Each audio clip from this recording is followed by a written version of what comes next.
तो मेरे investment portfolio में करीबन 430 या 431 शेयर्स हैं वेदांता के। एंड हाल ही में वेदांता ने साढ़े 19 रुपए तक का डिविडेंड अनाउंस किया था एंड दिया था।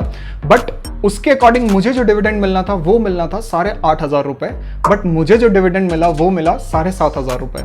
तो मुझे लगा कि ये मेरे साथ क्या हुआ, मेरे 1,000 रुपए गए किधर। तो मुझे लगा कि इनिशियली कि कंपनी ने कहीं गलत डिविडेंड तो नहीं भेज दिया, कहीं कंपनी ने मेरे साथ फ्रॉड तो नहीं कर दिया। फिर मैंने कुछ रिसर्च किया कि एक्चुअली जो मेरा 1,000 रुपए वो कहाँ डिडक्ट हुआ। तब जाके मुझे पता चला कि डिविडेंड इनकम जब आप अर्न करते हो इंडियन फ्रॉम इन्वेस्टमेंट, तो वो भी एक टैक्सेशन लायबिलिटी है। आप इंडियन गवर्नमेंट को भी आपको टैक्स पे करना होगा आपके डिविडेंड इनकम पे।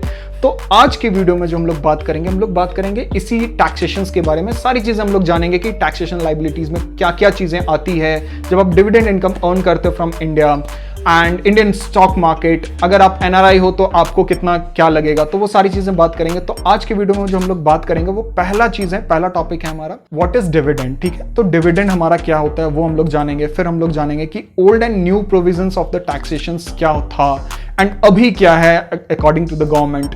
फिर हम लोग जानेंगे कि टीडीएस जो होता है वो डिविडेंड इनकम पे कटता है, तो इंडियन के लिए क्या कटता है, जब अगर इंडियन रेसिडेंशियल हो या एनआरआई हो तो आपके लिए क्या कटेगा।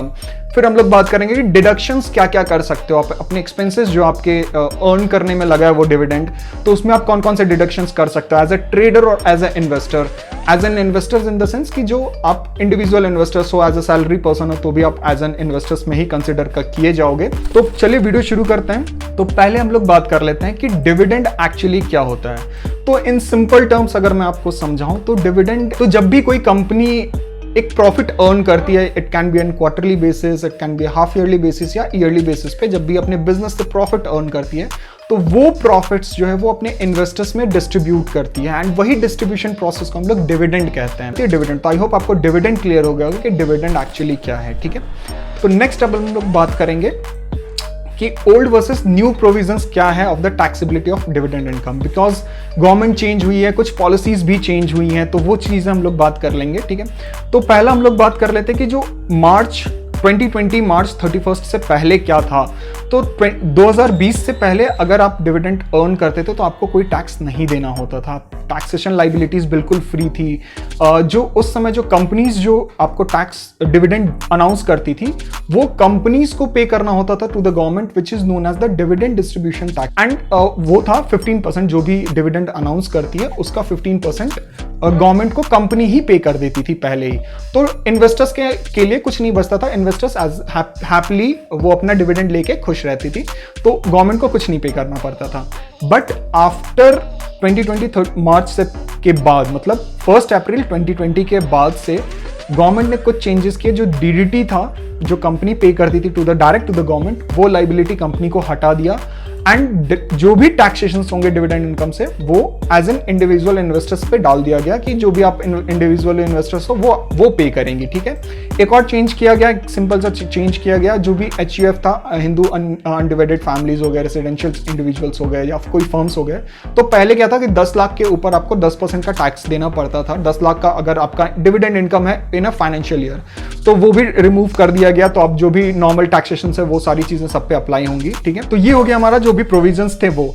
अब हम लोग बात करते हैं कि जो टैक्सेशन है टीडीएस, जो टीडीएस गवर्नमेंट ने आफ्टर 2020 1 अप्रैल 2020 के बाद जो टैक्सेशन हुआ है, चेंजेस हुए हैं, वो क्या क्या हुए हैं। तो जो नॉर्मली आप जो डिविडेंड इनकम अर्न करते हो, अगर आपका डिविडेंड 5,000 से ऊपर है तो उस पर आपको 10% का टीडीएस कटेगा, मतलब आपको टीडीएस गवर्नमेंट को देना पड़ेगा। ठीक है, तो अगर 5,000 के अंदर है तो 5,000 तक आपको कोई टीडीएस नहीं है। तो अगर मेरा केस ले लो, यहाँ पे आपको दिख रहा हो कि डिविडेंड जो मेरा जो क्वांटिटी है वो कितना है, 431 क्वांटिटी है इन वेदांता। ठीक है, एंड मुझे जो डिविडेंड मिलना था 19.5 रुपए के हिसाब से कितना मिलना था, 8,500 रुपए। तो मेरा जो टीडीएस बना वो 840 रुपए बना है एंड मुझे जो रिसीव हुआ 7,500 रुपए। तो ये मेरा, आप अगर इससे डिडक्ट करोगे तो इतना अमाउंट मुझे 10% का डिडक्शन मुझे ऑलरेडी कट के मेरे पास क्रेडिट हुआ था। ठीक है, तो ये था टीडीएस। आपको अगर डिविडेंड कैसे टीडीएस आपका कटता, तो आई होप आपको वो क्लियर हो गया होगा। ठीक है, तो नेक्स्ट हम लोग बात करते हैं कि TDS on dividend income for, अगर आप एनआरआई हो, ठीक है, आप इंडिया से बाहर रहते हो और तब भी आप यहाँ इंडियन स्टॉक मार्केट से आपको डिविडेंड मिलता है, तो उस केस में आपका जो TDS है वो अमाउंट 20% होगा। अगर और उसका कोई लिमिटेशंस नहीं है, आपको 5,000 रुपीज़ है तो भी आपको 20% देना होगा। एंड सब्जेक्टेड टू DTA, मतलब double taxation avoidance agreement. In sense अगर मैं आपको बताऊं, अगर आप US में रह रहे हो तो आपको वहां भी अगर डिविडेंड का टैक्स पे करना पड़ रहा है और इंडिया के लिए भी आपको डिविडेंड का टैक्स पे करना पड़ रहा है, तो ये डबल टैक्सेशन को अवॉइड करने के लिए गवर्नमेंट कुछ डॉक्यूमेंटेशन आपसे सबमिट मांगेगी। तो वो डॉक्यूमेंटेशन है आपके 10F forms, declaration and beneficial ownership, clarification of taxation residency. Taxation residency in the means कि आप जहां रह रहे हो वहां के टैक्सेशन रेसिडेंसी का आपको सर्टिफिकेशन चाहिए, और इसका प्रोसेस आप इस वेबसाइट पे जाके आराम से चेकआउट कर सकते हो। इसका लिंक मैं डिस्क्रिप्शन में डाल दूंगा, ठीक है। तो आपको ये क्लियर हो गया, ठीक है। तो अब हम लोग नेक्स्ट बात करेंगे कि एनुअल टैक्सेशंस क्या है। ये तो हो गया TDS की बात, तो आपको एनुअल टैक्सेशंस भी तो देना होगा। आपको एनुअल टैक्सेशंस में भी तो डिविडेंड इनकम को डालना होगा। तो इसके लिए आपको दो चीजें होती है, as an investor and as an trader. तो एज एन इन्वेस्टर्स कौन लोग हो गए, जैसे कि जो लोग जॉब कर रहे हैं, जिनका रेगुलर जॉब है और एक्स्ट्रा सोर्स ऑफ इनकम है, एज एन इन्वेस्टर्स वो एक्स्ट्रा काम कर रहे हैं। एंड एज अ ट्रेडर, जैसे मैं ट्रेड करता हूँ, ठीक है, तो मैं जो एनुअल टैक्सेशंस दूंगा एज अ डिविडेंड इनकम, वो एज एन ट्रेडर दूंगा और एज अ बिजनेस पर्सन दूंगा। तो अगर मैं इन्वेस्टर की बात करूं तो share held for the investment purpose, वो इन्वेस्टमेंट पर्पस के लिए करते हैं। एंड इसमें जो आपका इनकम आता है वो कंसिडर होता है other source, income from the other source. वही बात करें अगर ट्रेडर की, तो held for the trading purpose. अब जिन लोगों को ये चीजें नहीं पता है तो वो मैं बता दूं कि आप एज ए ट्रेडर अगर आप ट्रेड करते हो तो आपकी जो इन्वेस्टमेंट है, आपका जो पोर्टफोलियो, आप उसको प्लेज करके, आप कोलैटरल डाल के आप उस पर मार्जिन उठा सकते हो और जिस मार्जिन से आप ट्रेड कर सकते हो। तो प्लेजिंग बेसिकली ये एक डिफरेंट वीडियो है और इसके लिए मैं अलग से वीडियो बना दूंगा, अगर आप चाहते हो तो कमेंट में लिख दो। तो प्लेजिंग में क्या होता है, उसके कुछ चार्जेस लगते हैं, आप अपने पोर्टफोलियो को प्लेज करके आप उससे कोलैटरल डाल के कुछ अर्न करते हो, तो उसके डिफरेंट चार्जेस हैं, तो वो चीज़ें अलग हैं।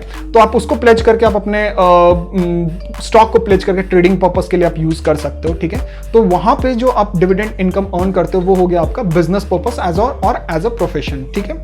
तो ये दो चीजें हैं एनुअल टैक्सेशंस में, या तो आप अदर सोर्स में आओगे या तो बिजनेस इनकम में आओगे, ठीक है।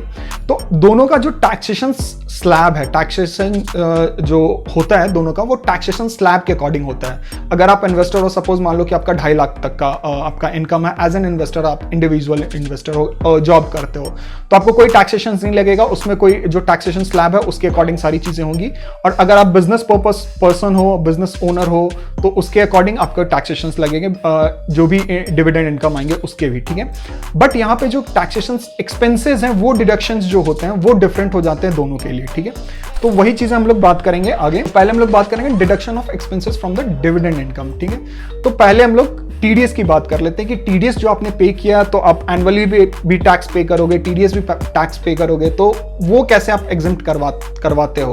तो पहला है कि अगर आपका कोई भी आप जनरल इंश्योरेंस आपने पॉलिसी होल्डर हो, जैसे LIC में हो या general insurance company of India में हो या कोई भी पॉलिसी होल्डर हो, तो उस पर आप TDS एग्जेम्प्ट करवा सकते हो ITR फाइल करके। एंड अदर है कि अगर आपका जो इनकम है वो अगर आप 2.5 लाख से नीचे हो, आप टैक्सेशन स्लैब में आते ही नहीं हो, तब भी आप TDS कटवा सकते हो। उसके लिए आपको क्या करना होगा, 15G form and 15H form company को सबमिट करना। और ये जो 15G फॉर्म है वो कंपनी आपको खुद भेजेगी। जैसे मान लो कि आप जब भी कंपनी आपको डिविडेंड भेजती है तो आपको ईमेल में ये फॉर्म आपको मिल जाएगा, आप वहां से फिलअप करके कंपनी को ही वापस दे दोगे तो आपको TDS डिडक्ट हो जाएगा। And 15H is for the senior citizen जिनकी इनकम ही नहीं है, जैसे मान लो कि रिटायर हो चुके हैं या पेंशन अर्न कर रहे हैं, तो उनके लिए 15H फॉर्म है। तो वहां पे आप जाके अगर दोनों कंपनी को या म्यूचुअल फंड से आपको मिल रहा है, वहां पे आप सबमिट करोगे तो आपको डिडक्ट हो जाएगा। तो ये क्लियर हो गया आपका, ठीक है। तो वो था TDS पे। अब हम लोग बात करते हैं कि जो एनुअली हम लोग पे करेंगे, जो एनुअली जो आप टैक्स पे करते हो, उस पे आप कैसे डिडक्ट करवा सकते हो एज एन डिविडेंड इनकम। तो पहले हम लोग बात करते हैं कि इनकम फ्रॉम द बिजनेस और प्रोफेशन, ठीक है। तो इसमें जो डिडक्शन आप करवा सकते हो, सारे एक्सपेंडिचर्स आप करवा सकते हो जो आपको उस डिविडेंड को अर्न करने में लगा है, ठीक है। तो उसमें बहुत सारे, आप अगर बिजनेस पर्सन हो या ट्रेडर हो तो आपको जरूर पता होगा कि बहुत सारे चार्जेस आते हैं, कलेक्शन चार्जेस आ गए, इंटरेस्ट लोन्स, अगर आपने लोन ले रखा है तो इंटरेस्टेड है, और इंटरेस्ट रेट्स हैं वो आप एग्जेम्प्ट करवा सकते हो। बहुत सारी चार्जेस हैं जो आप एग्जेम्प्ट करवा सकते हो। बट बेसिकली जब आप income from the other source में आते हो, एज एन आप अगर जॉब पर्सन हो, तो ऐसे में आपका जो डिडक्शन है वो सिर्फ इंटरेस्ट एक्सपेंडिचर्स पे ही करवा सकते हो।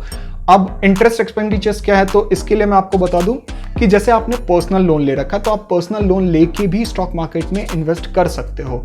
तो उस पर अगर आप अर्न कर रहे हो, आप अगर इंटरेस्ट पे कर रहे हो तो उस पर आप एग्जेम्प्ट करवा सकते हो उस इंटरेस्ट को। बट कितना इंटरेस्ट आप एग्जेम्प्ट करवा सकते हो, इसमें भी कैच है, वो है 20% ऑफ डिविडेंड इनकम। इसको मैं एग्जाम्पल के टर्म से समझा देता हूँ कि जैसे मान लो मेरा ही केस है, मैंने एक पर्सनल लोन ले रखा है, सपोज मान लो कोई भी पर्सनल लोन ले रखा है और उसका जो इंटरेस्ट मैं पर एनम पे करता हूँ हर साल, वो पे करता हूँ 10,000 रुपीज, ठीक है। एंड मेरा जो डिविडेंड इनकम है, जो मेरा डिविडेंड आया वो 8,400 रुपए है टीडीएस से कट के पहले, ठीक है। तो इसके अकॉर्डिंग जो एग्जेम्प्ट करवा सकता हूँ 20% of total dividend income means 20% of 8,400, इतना ही मैं एग्जेम्प्ट करवा सकता हूँ, ठीक है, which will be come around 1,680 rupees.